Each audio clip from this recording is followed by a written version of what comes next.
Welcome. In front of me is a BLACKVIEW Tab 16 Pro, and today I'll show you how you can record a screen on this device.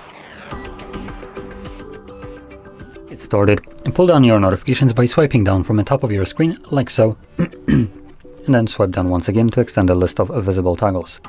Now one of those toggles should be a screen recorder. For me it's visible right over here, but you have multiple pages, so if you don't see it on the first one, it might be somewhere here.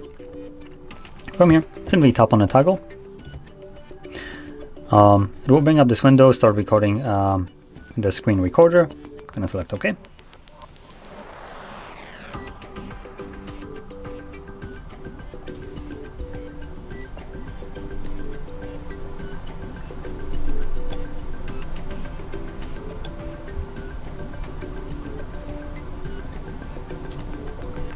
Once you're done recording, you can tap on this little timer right there. This will automatically stop and save your screen recording to your Photos application, which is right over here.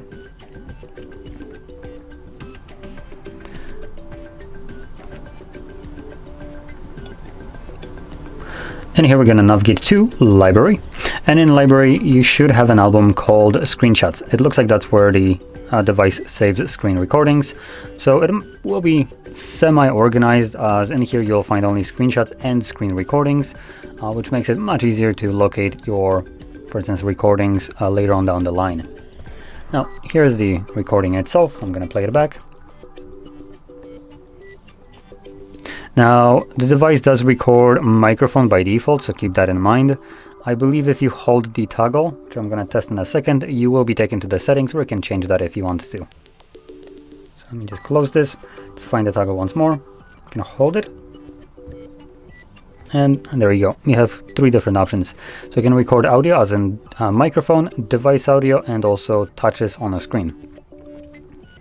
Now, anyway, with that being said, hopefully you found this video helpful. And if you did, don't forget to smash like, subscribe, and thanks for watching.